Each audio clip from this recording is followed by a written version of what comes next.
Okay, so I want to talk today a bit about ICA, and not necessarily the super mathematical details of the exact algorithm, but how people derive this algorithm, how to think about problems like ICA, and how ICA fits in the wider context.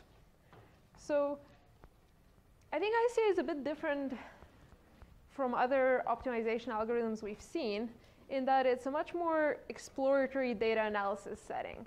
So in a lot of problems we've seen, we had some model of the world, something we knew how it worked, and we didn't know the parameters. And our goal in the optimization problems were to try to learn those parameters. ICA is a bit of a different setting in that where it's usually used is you're collecting some data about a phenomenon. So for example, if you're a scientist, if you're a physicist, a biologist, you're just collecting raw information. If you're trying to model climate, you're just collecting a lot of indicators about sunshine, weather, rain, and so on, and you don't really have a very strong understanding of the model. So before you even get to that place where I know what the model is, I'm learning the parameters, you're trying to get some sense of your data and get some sense of what are the fundamental things that influence your data. And there are a lot of different techniques that try to do that, and they all have as a common thread that they try to find some fundamental hidden variables. They're trying to find, the independent factors, the independent components, the principal components. All of these names refer to the same thing.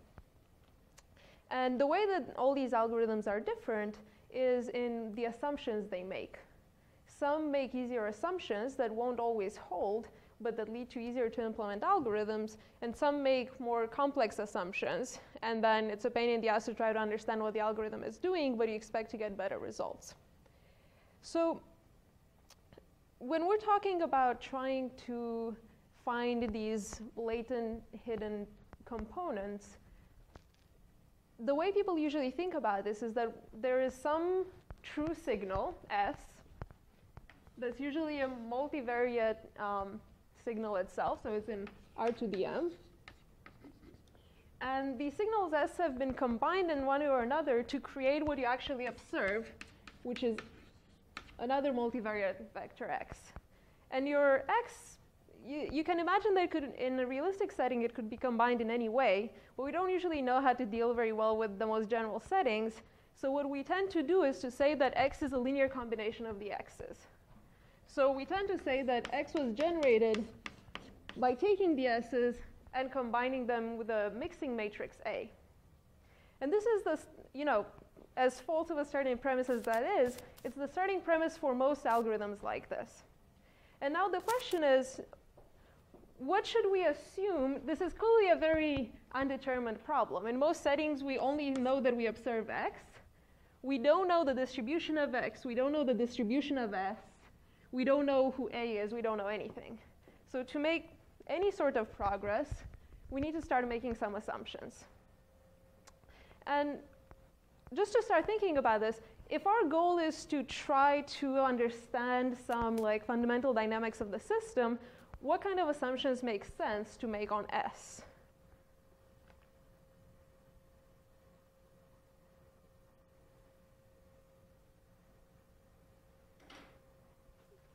If you think of the S's as kind of building blocks of our signal, then what do we like to hold true about building blocks that we have?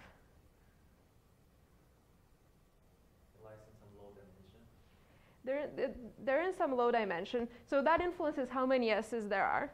That's very true.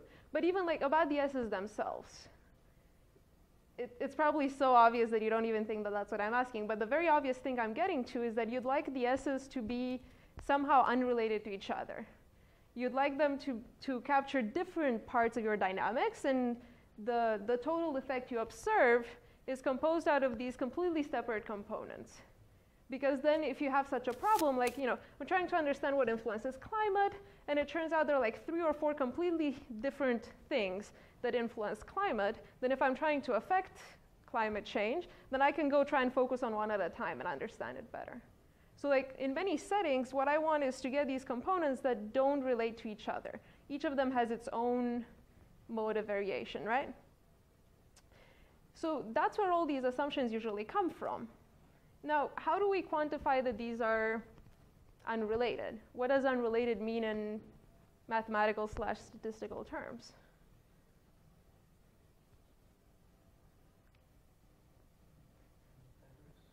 Say again? Exactly. So one idea is independence.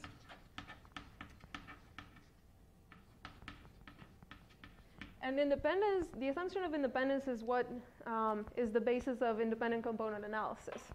But there are even simpler assumptions that we can make, that other algorithms make. If independence was too hard, what could we do even simpler? Say again? Yes.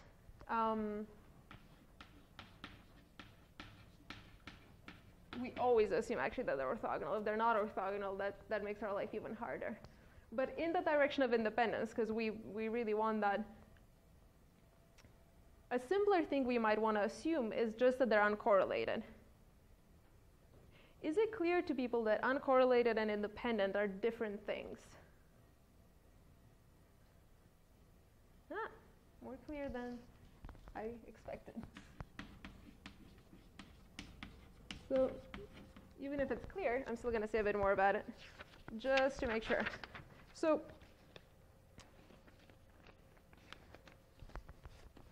just really quickly looking at these two different things. What uncorrelated says,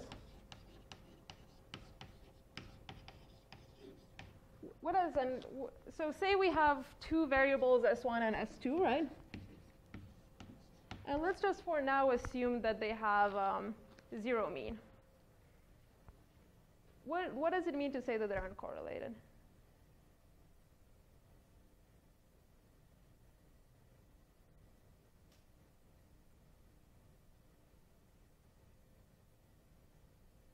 I love how everybody nodded that they're different. Yeah, exactly. So covariance of S1 and S2 is 0. And if we're going to rewrite this, because S1 and S2 have zero mean, this would be the expectation of S1 times S2. Now, what does independence mean?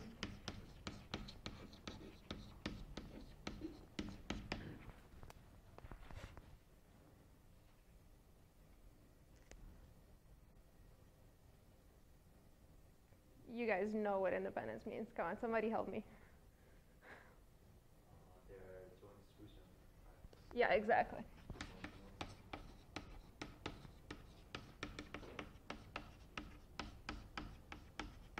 So does any imply the other one?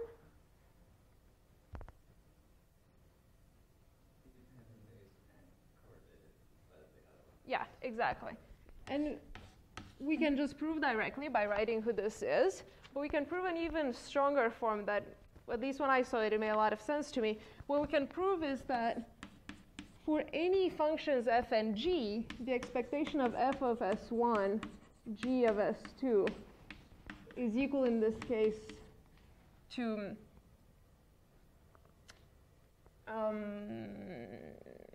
expectation of f of S1 times expectation of f of g of S2.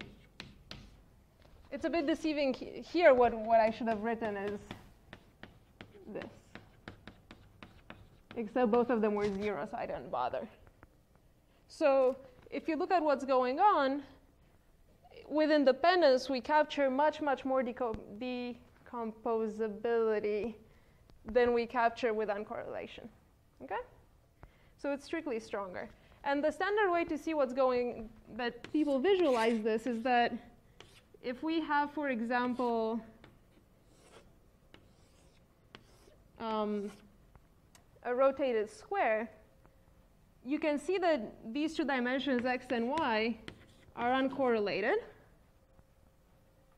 But they're definitely not independent, because if I tell you that x is 1, you already know what the value of y is. And this is actually relevant to understand that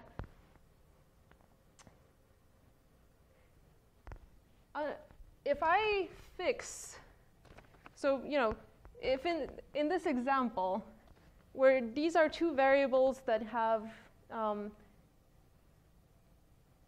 not even sure if that's strictly necessary.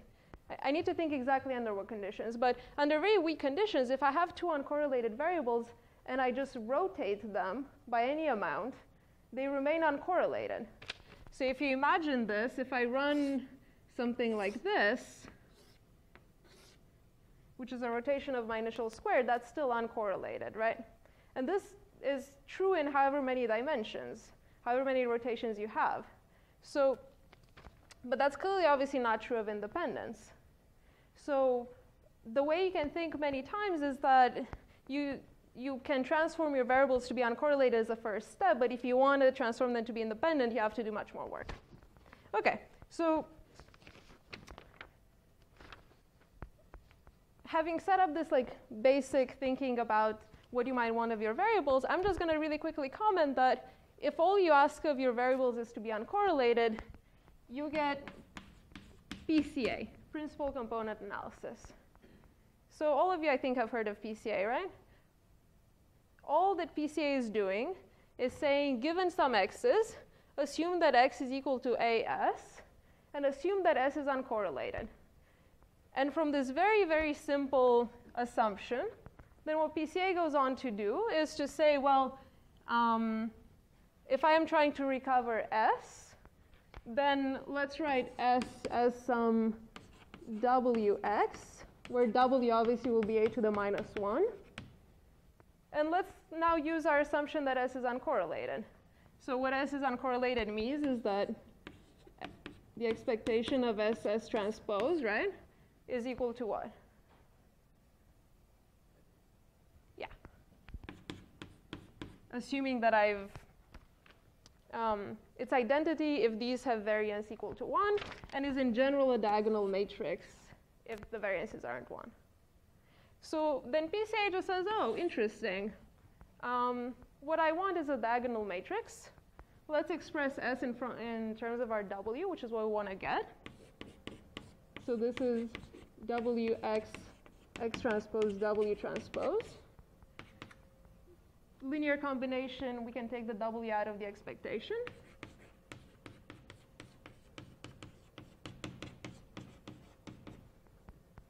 And this, we said, has to be diagonal. This is a matrix that we can evaluate from data, right? The covariance of X.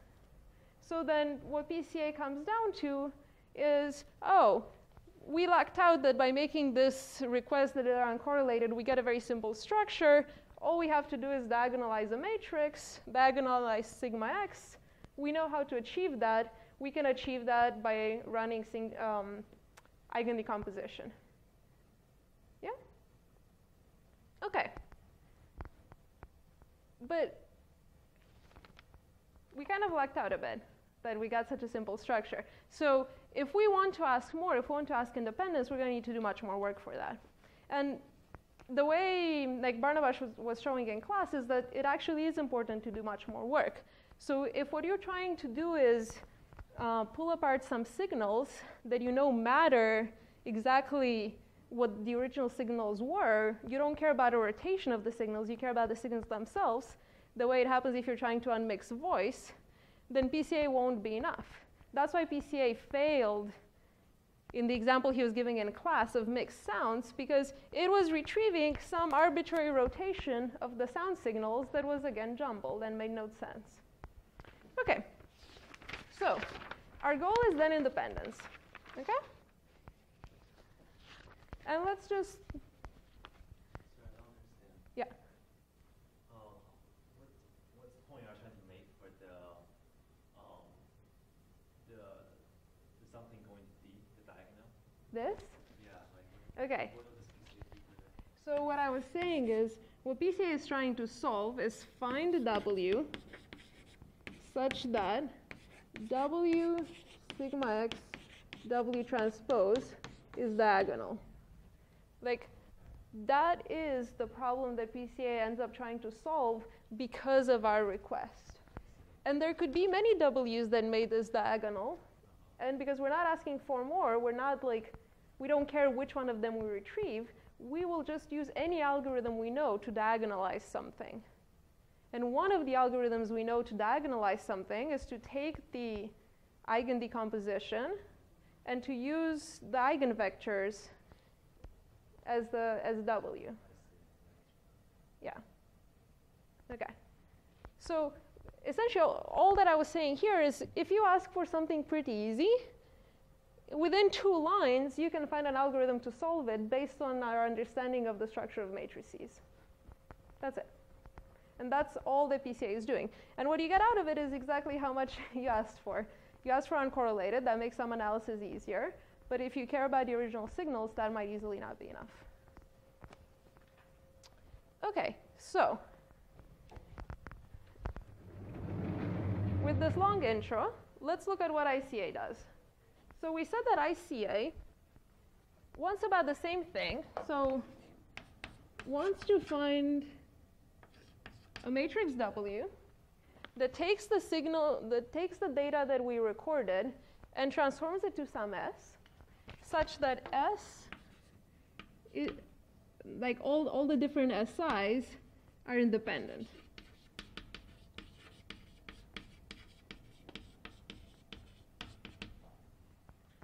And we can assume, we've normalized the data, so we can assume that both X's and S's are 0 mean, and they're fine. But this is what we're now trying to achieve. What tools do we have at our disposal? This is kind of a weird problem, right? When we try to learn some W, some parameter, what do we usually do as a first step?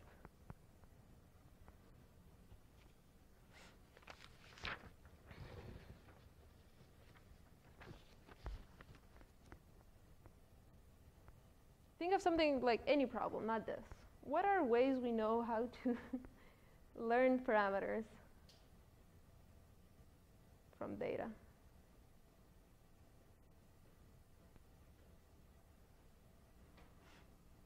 Optimization. What do we optimize?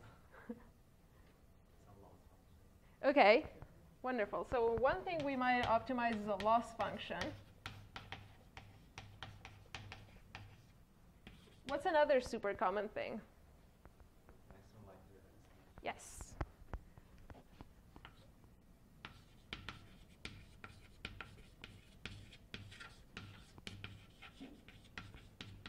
So what people tend to do is take one of 2 approaches. If we understand the model well, try to do likelihood optimization. If we, well, I don't know if that's quite fair to say, but if it's easier to express it as a loss function, we can express it as a loss function. And these are exactly the 2 different things we can do for ICA as well. So if we know any bit of information about SI, about those signals, what type of signals are they? So if we can hypothesize, for example, that they're exponential distributions, that there are any distributions you might want, then we can try to write a likelihood function. And that's actually informative, and I'm going to go through that really quickly. If we don't know anything at all, then that gets really hard, and then we have to think of a clever loss function. And those are exactly the 2 algorithms we discussed in class. So let's start with the easier case of likelihood function, OK? Assume that we know for each SI, like we don't know exactly what the SIs are, but we know some like application domain-specific information that each SI has density pi, OK? How do I go about writing a likelihood function for this that I can optimize? So L, what's the likelihood of any model?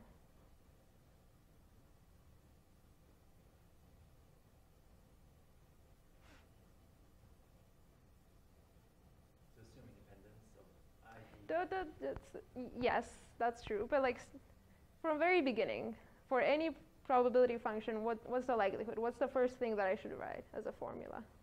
And then we'll make it explicit for our case. Px given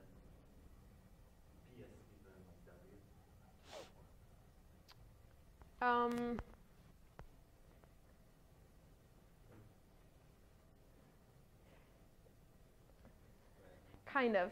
That's why it's a bit tricky, because in this case, the dependence on W doesn't come up immediately. So indeed, what we're trying to get is a likelihood function of W. But really, like the most general case is the likelihood of the observed data X, right? So it's the product over however many data points we see, so over J, for example, of the probability of X, the density function of X, which we have no idea who it is, of xj, right? That's the most general form. And poor W doesn't even... Oh, no. These are just different data, different observations. So xj is itself a vector, right? It's not the jth component. Maybe the notation will be.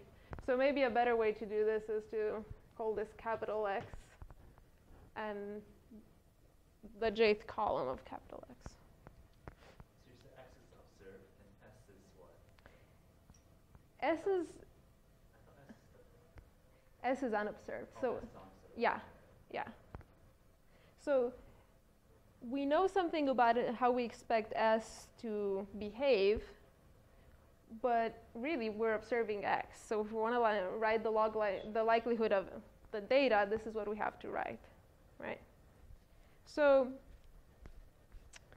to deal with this, clearly first we need to bring it in terms of W, and we need to bring it in terms of the S's that we know how they're distributed. So what people do in this case is they just apply random variable transforms. Have you guys taken 705, for example? Yeah, I know. Don't worry, I don't remember the formula by heart either. But I Wikipedia'd it. And what the formula is, so if you've got a distribution over X and the distribution over S, and they're related by some invertible function, then you have a very simple formula for that, which is that you can express the distribution of one of them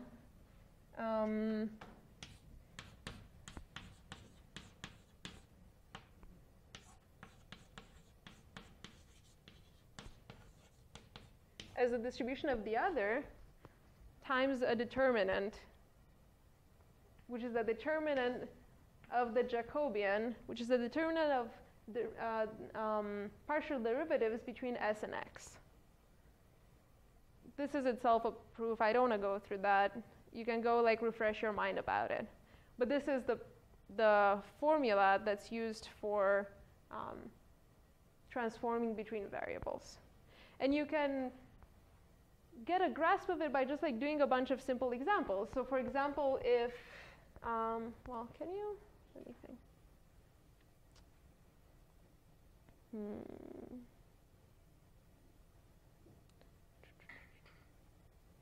Okay, I actually can't think of a simple example that takes less than 6 lines, so I'm not going to go into it.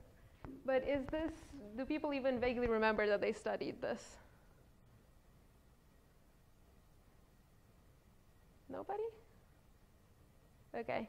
In the notes that I'm going to send out after this recitation, I'll include some details about this if you feel uncomfortable. Okay. So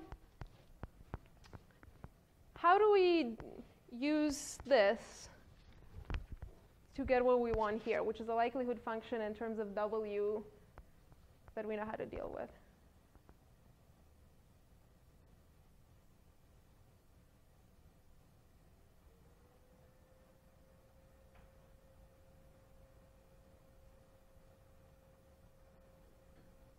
The distribution over S can be transformed from distribution over S, right? Yeah, so you can transform it in any direction you want, right? Yeah. So what we're trying to do is, again, let's always keep perspective of what we're trying to do. We have a likelihood function. We're trying to express it in terms of quantities we know, which are probability distributions over SI, and the variable we're trying to optimize which is over W, so that if we have that formula, we can just optimize it. And our likelihood involves this probability, and this is unfortunate because we don't know anything about it. We know something about this. So that's what we're trying to solve. Yes, essentially just take the right-hand side of that. Yeah. So we'll take the right-hand side. Pi over j, ps of s, j.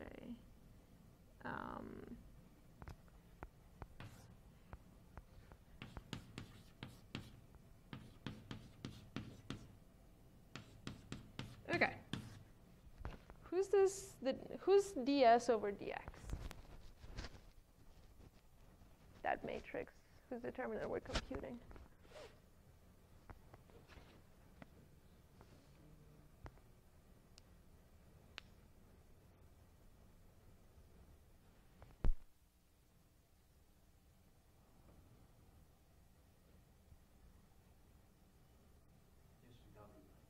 Exactly. Exactly. Just from here, very, very, very simply, right? So this is just equal to ps of s, that w. And now we're kind of almost done. So it's, yeah, I'm sorry. It's really confusing that I'm using the subscript to indicate components and also to indicate time, like samples. I'm just going to use this up from now on. OK, so now we have this. What's the next thing we can do? Now we can use the assumption that you were saying, am I using it or not? Right?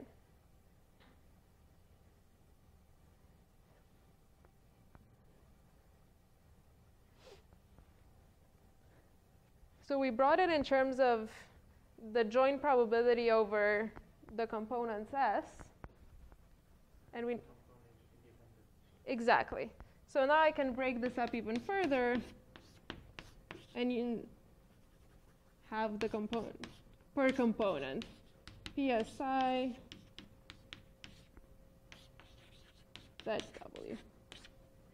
Right. And clearly, when I take a log of this, this turns into a sum, this turns into a sum.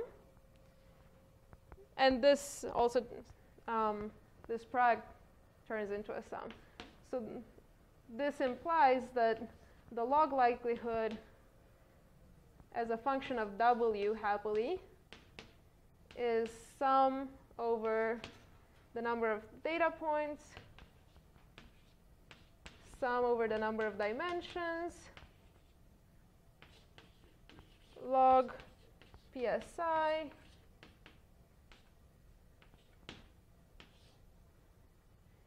and now this is a sum, and that W is a constant, so this comes out of everything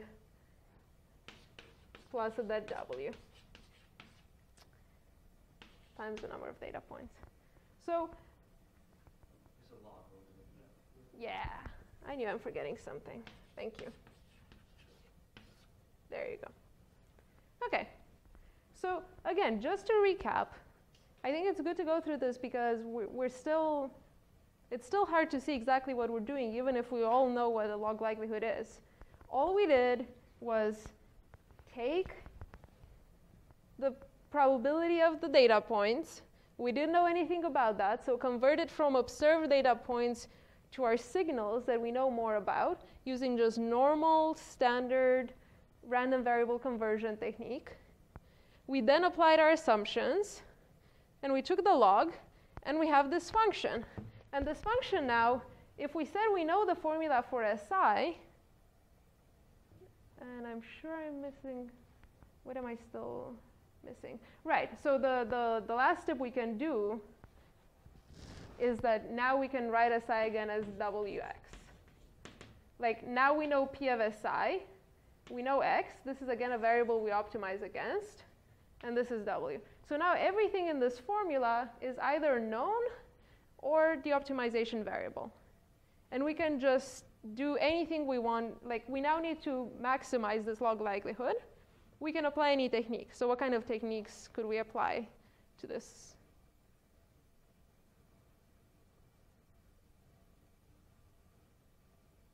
Gradient descent. Yes, as simple as gradient descent. So all you have to do is take the gradient of this guy. This is a very simple function. It's got, a log. Depending on what the formula is for this, this is easy. And log of that of w we also know how to do. So you can do gradient descent on this just fine. Okay? So is this clear? That all we did was set some assumptions and why they were important, the independence. And then if we knew anything about SI, we could just write the log likelihood function and derive an optimization algorithm that would do ICA. Does that make sense? Seeing less nods than at the beginning. The assumption is that you have to know the distribution of Px. Is that yeah. So we have to know, the distribution of PS. So if that's what I wanted to go through, because we saw both of these algorithms in the slides in class. What can you do if you have information about your original signals? And what do you do if you don't have? And this is the part if you have information about S. Okay? But you always have that from empirical distribution, right? Well, it's not about X, it's about S, right? So you never observe it. If you had, exactly, what you're saying is if you know the distribution of X, that's not very much because I can estimate it. But here we're talking about information about the distribution of S. So imagine if you have some garbled data that's looking, I don't know, weird, but you know that originally it's an exponential and you're trying to find the rotation that makes it an exponential, you expect that that extra information as exponential should make it much easier to see what rotation you're looking for. That's what makes this problem easy, that we're looking for a particular shape we know. Okay? Cool. 506. So what do we do if we don't know S? So we can't write a log likelihood because we really don't know anything that goes into that log likelihood. What did we say our other option is?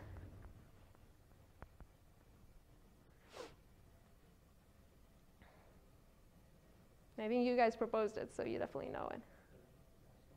Exactly. So we want some type of loss function that rewards us for being independent, right? And penalizes us for being dependent. That's what we're looking for, which is a very weird loss function. How do we go about something like that? That's where ICA made the progress it made. That's why it was an innovative technique.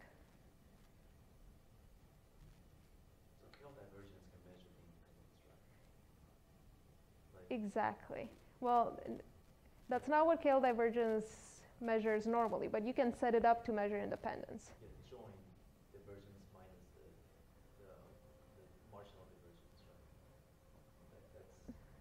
I think you're saying the right thing. I'm not 100% sure, so tell me again. So if KL divergence, if you're independent, right, then KL divergence fact, joint, the KL divergence joint distribution of X and Y factors into the KL divergence between. Yeah, something like mutual information stuff. Yeah. Yep, we're all in the right direction. We're all exactly. So to summarize what you guys are saying, we're trying to find a function, again, as I was saying, that rewards us when we're independent and penalizes us when we're dependent. So what we're trying to do is find a function that knows how to differentiate between the probability over all of the s's at once and the factored probability over each component, right? If we are independent, these are equal. If we're dependent, they're very different from each other. So we can use KL divergence. How do we use KL divergence in this case? It's not, maybe it works as you were saying too, but it's a bit of a complicated way. What does KL divergence measure?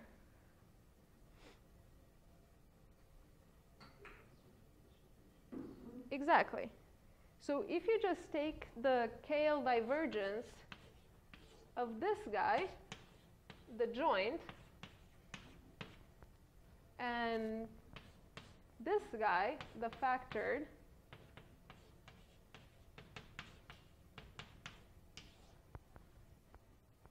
then that captures exactly what we want. It captures the difference, the distance between the joint and the factored, and what value do we want this KL divergence to take ideally? Exactly. So we want this to be 0. And we know that the KL divergence is always positive, and that it gets bigger and bigger the further away these are. So this is exactly the kind of thing we're looking for. It's a loss function that captures how far we are from the distribution we're looking for, right? So there's actually a lot of, you can look at this in so many different ways. And I think it's really interesting. You encounter it more in other classes than we did in optimization, but I'd like to go over it a little bit, which is these concepts from information theory. Because as you pointed it out, this KL divergence is actually the mutual information. That's what it turns out to be between the different SIs. How much information theory do you guys know? I think I'm going to give you like a crash course of information theory. Okay? So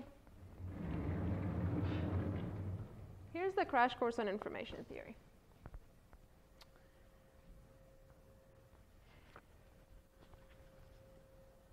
Information theory originally came from different fields than ours. It came from things like, oh, we're trying to transmit information on a channel. If the channel is noisy, how much redundancy should we put in things? But it's evolved into this way of characterizing what we know about a probability distribution, in particular characterizing how predictable or unpredictable it is. And it revolves around this notion of information. How much do you find out about a random variable if you observe it once or twice or a few times? Okay? And when people wanted to answer this question, they thought about what kind of things do they want, what kind of properties should this measure of information have? So if we were trying to define information, what would we want it to look like? If we're trying to say, you know, to make this clear, for example, if we're in a casino and we're gambling and we're thinking of playing dice, for example, and we're trying to get a certain, we're trying to get 6-6, right? Or we're thinking of betting on a number and trying to find out what number it is. If we see some of the behavior of the die, if we observe it a few times in a row, we find out information about how that die behaves, right? So what would we like to know about information? First of all, if I show you, here's an example of things properties you might want it to have. You always want the information to be positive, right? I can't show you a die roll and that makes you stupider or know less, right? The information should always be positive. On average, that's What do you mean by on average? Information never hurts. It's an average statement. Like you could observe a particular variable and then increase your uncertainty. But like on average, if you observe a variable, then that reduces your general uncertainty. Yeah.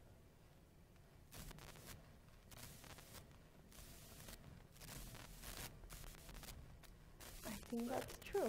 I hadn't thought of that, but yes, I think that's true.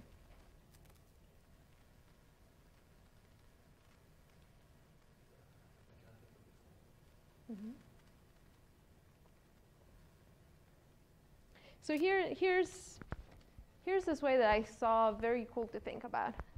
So we're trying to find a function I, that's the information function, that depends on some event. We've observed a random variable x once and we saw x, okay? One of the possible values it can take. And we're trying to measure how much information that gave us. And it has to have a few properties that are useful. So one of them was that seeing more things gives us information. Like you're right that it can increase uncertainty, but it still qualifies that uncertainty. Like we know more. We can reason about that uncertainty more, I think is the correct way to think about that. There is no like harm in having more information as long as we don't misinterpret it, right?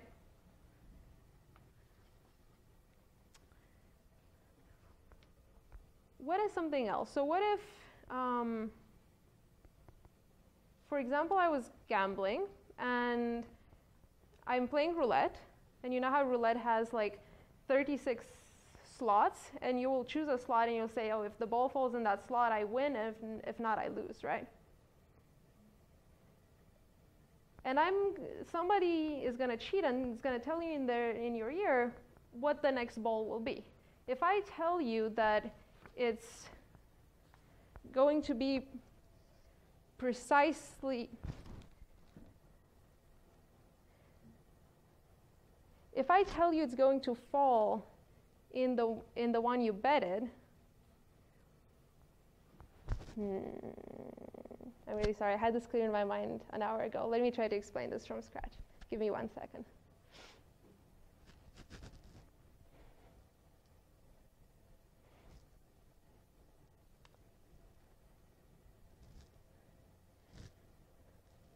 Let me take an easier example. Forget roulette. I'm reading the news. If I tell you no earthquake happens today, is that newsworthy? Is that a lot of information? If I tell you an earthquake happened today, is that a lot of information? What is the difference? So usually earthquake didn't happen. Say again? Usually earthquakes don't happen, exactly. That's what I was trying to capture very badly with the roulette example, so forget that. What I'm trying to capture is the idea of how valuable information is depends on how much you expect that to be true. If I tell you that an earthquake did not happen today, really that is not very valuable at all. So a property of the information functions should always be that information about an event X is more valuable than about an event Y if the probability of X is more than equal to the probability of Y. Okay? And what's the last thing we'd like to know? And we're going to use this everywhere. If they're two completely unrelated things, Steelers won and I did my homework. Well, those might not be unrelated, but two completely unrelated events, and I find out about both of them. How much information should I be getting compared to getting the information from only one of them at a time?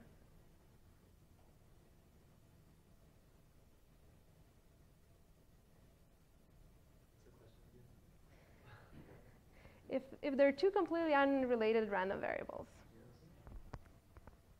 the same amount. So tell me again. So I have, well, let me just finish the question for you. If I observe two completely unrelated events, right?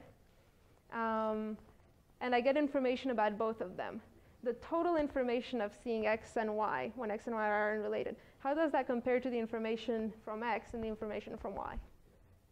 Yeah. The same, what do you mean by the same amount?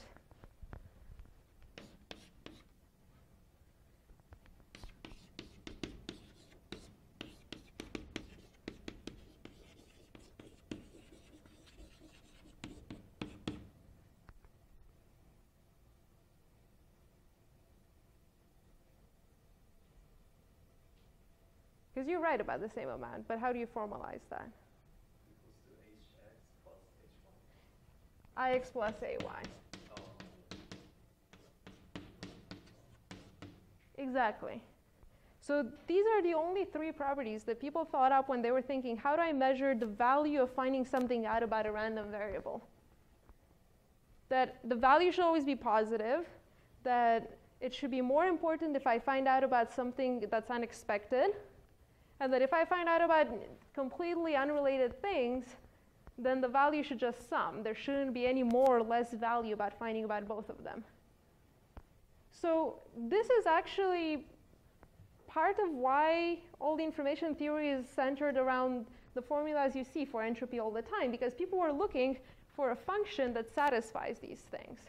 And the most weird one is this one, linearity, because we know that if x and y are independent, their probabilities decompose as a product. But we're trying to get something that's dependent on sums, and that's really, really weird.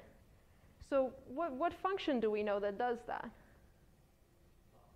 Exactly. So we knew from this property that we want some type of log of the probability, but we also know that we need this inverse dependence. When the probability is bigger, the information is smaller, because we already knew that, right? So what do we want? We don't want log of the probability, we want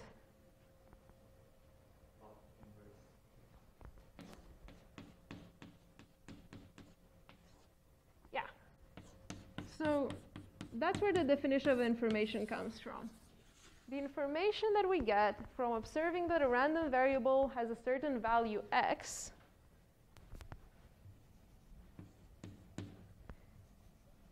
has to have a formula that's like log of 1 over the probability of x, because this satisfies everything we want. The probability is smaller than 1, so 1 over probability is bigger than 1. So log is bigger than 0. So this satisfies our first formula. It has an inverse dependence on p of x, so it satisfies our second formula. And our log makes products into sums, so it satisfies our third formula. So this turned out, and I want to point out the log is the only function that satisfies this.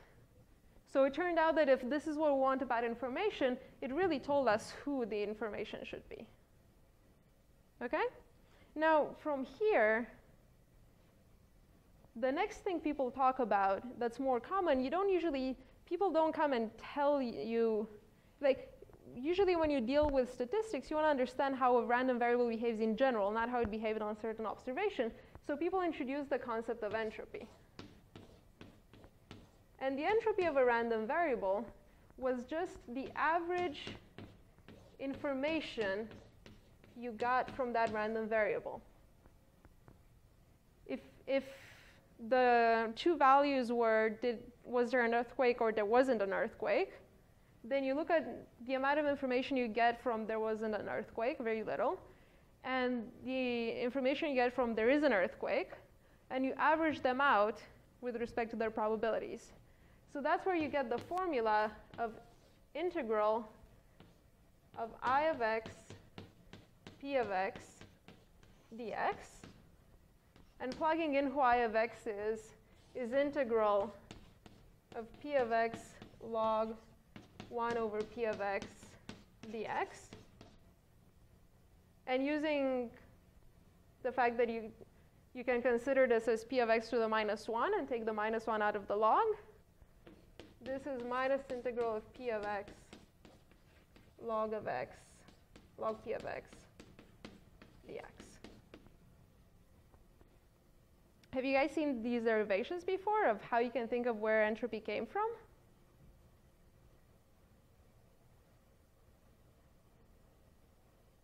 So it just comes from these properties we want to hold. And because of the fact that we defined it around certain properties we want to hold, everything follows through really nicely when we start doing math that uses these properties. So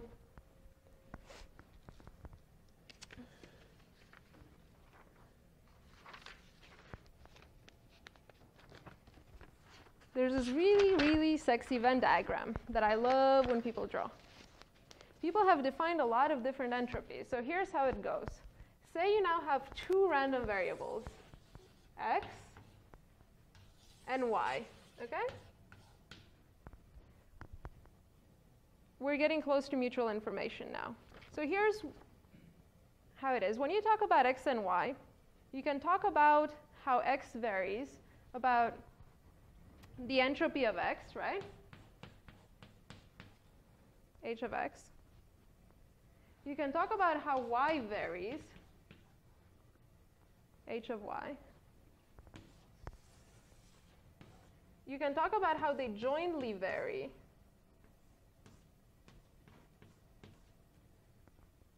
their joint entropy, right? So it's just the entropy calculated over the joint probability. But you can also start thinking about other measures such as the entropy of one given the other, and where we're going to with mutual information. So here's the way to think about this. If I tell you something, if x and y are related, and I tell you about something about one of them, so the weather outside and whether or not I do my homework. If I tell you that the weather is gorgeous, you learn more about whether or not I'm going to do my homework, right? Do you? So you can think of that logically from everything, there will follow a concept of the entropy of one of them given that I've seen the other.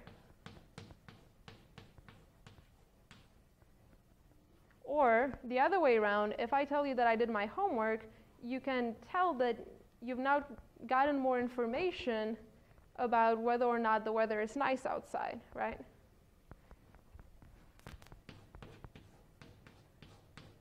And these are just defined exactly how you imagine. It's just using the conditional probability distribution in between. And the logical way to think about what mutual information means is what this thing is in the middle. Mutual information is the amount of information that one of the variables provides about the other. And it's just defined as literally how much variability is in between the joined variables minus, for example, how much variability would remain if I told you one and asked you about the other. That's how mutual information is defined.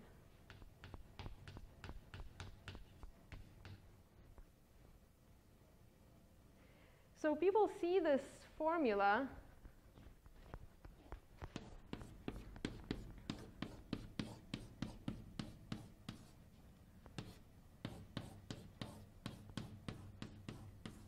and it looks a bit random, but you can always remember absolutely all relations between entropy as coming just from here. So what would be, based on just this Venn diagram, what would be another way to define the mutual information? How could I express it in terms of the other quantities?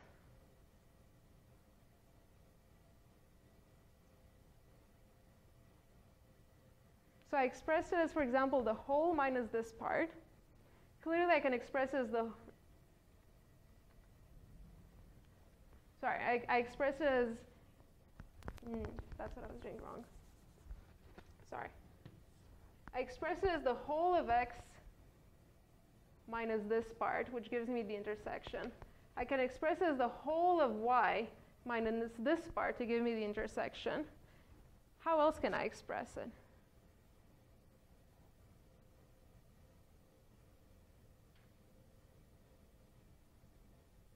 If I'm trying to get just a formulation for this guy.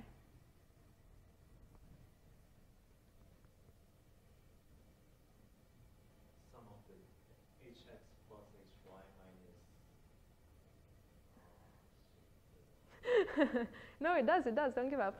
That's exactly it. Yeah, exactly.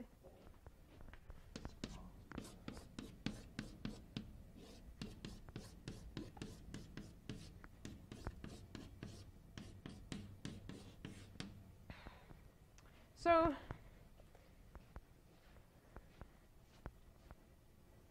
this might have been a bit fast, but what I want, the reason I introduced all this is that I want to get two things out of this. Mutual entropy shouldn't be a scary thing where we understand vaguely the intuition that it's talking about variability, and then we use p log p as a black box. That p log p comes from something very, very simple and easy to understand. It comes from our requirements of what it means to be valuable to find something out about a variable and how it varies. And the other thing I want you to remember is this just very, very simple way of remembering all the formulas that are needed. You don't need to go prove this via p log p, which you can do. It's about 4 lines or 5 lines. But you can think about if I have two variables and I'm trying to understand how they relate to each other, I can just look at this Venn diagram and get any quantity I'm interested in. If I want to estimate x given y, I can look at the fact that it's all of x minus the mutual information. If I want to look at the mutual information, I can do what you just said, which is the sum of this variability plus this variability minus the joint variability. So that's a very easy way to remember everything. So ages ago, and we ended up defining, if you remember, we were talking about ICA. We ended up defining our goal. Our goal was in terms of, we had a join and we had the factored probability distribution. And our goal was to compare these two. One way to compare them was through their KL divergence. Another intuitive way to think about it is, what is their mutual information? If these probability distributions, the separate and the joint, are the same, how much information do they give me about each other? If they're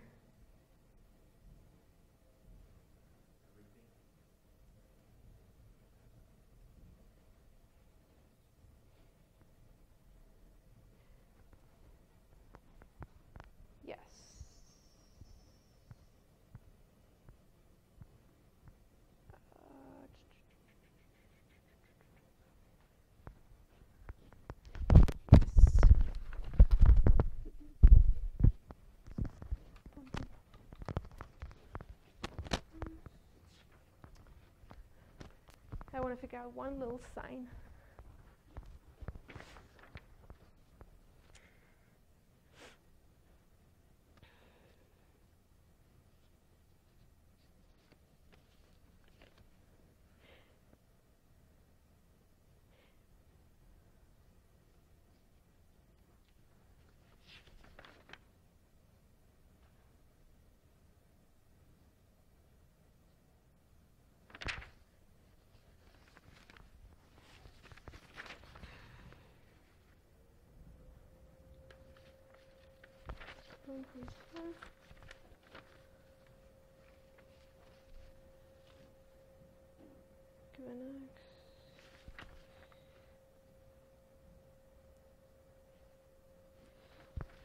Yeah, okay.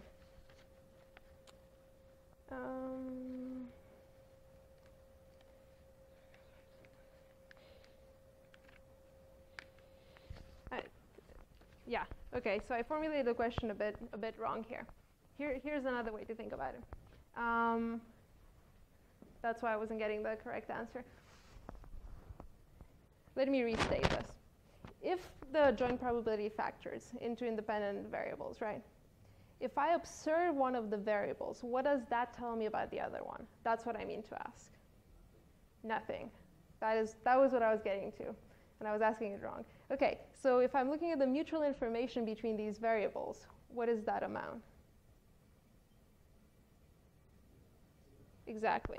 So it turns out, like you can prove, but it turns out that looking at it as the KL divergence, how far is the joint from the factored, or looking at it as the information between the variables, SI, the mutual information, is the exact same thing.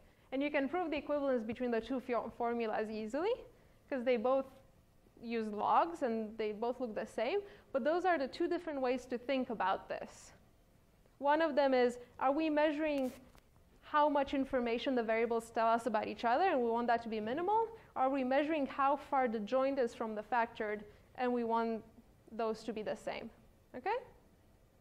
So let's summarize. Where were we? We were trying to do the following. We're trying to find this decomposition in terms of independent signals. And it was really weird doing that without a parametric form for the signals, without a formula for the probabilities of the signals. So we're looking for a loss function. And we came up with a very clever loss function inspired from information theory, which is just the mutual information between the variables, or the KL divergence.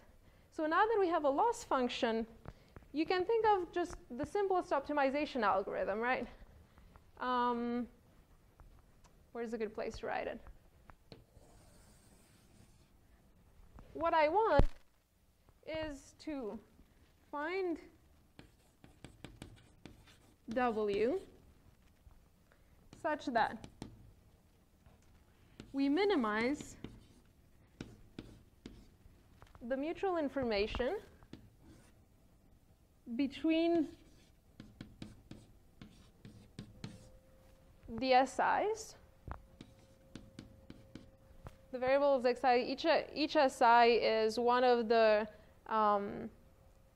rows of W, times x, right?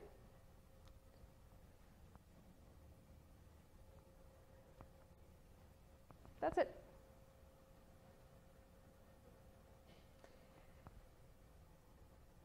So the main insight that people did when they developed ICA is come up with this loss function for ICA. Now,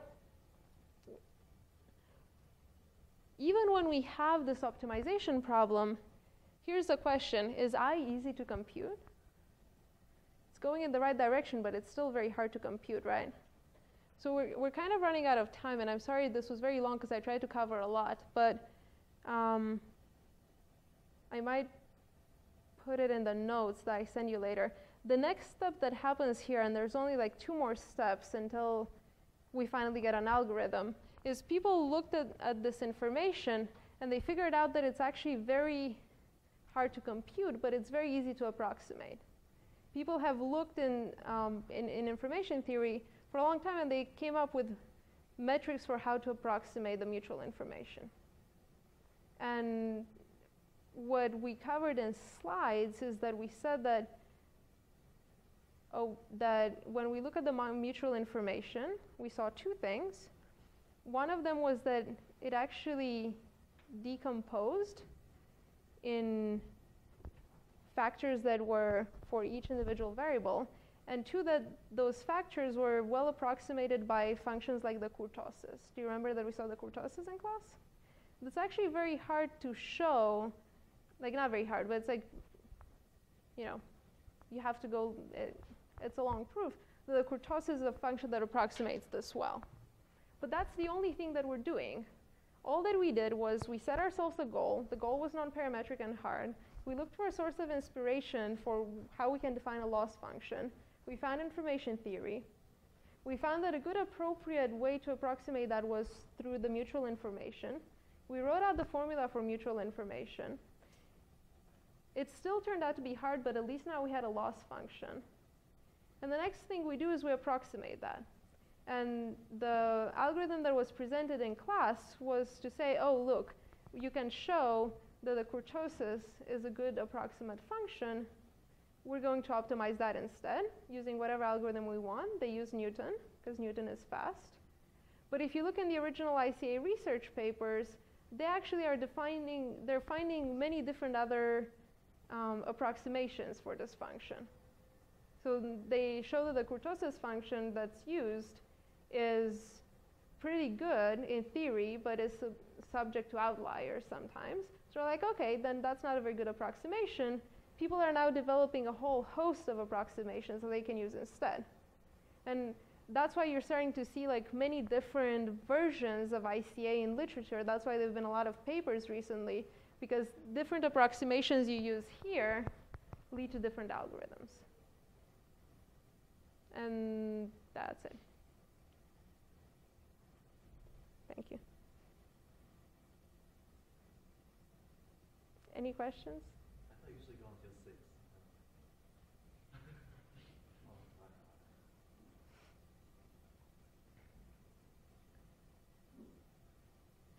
I'm sorry, this wasn't as clear as you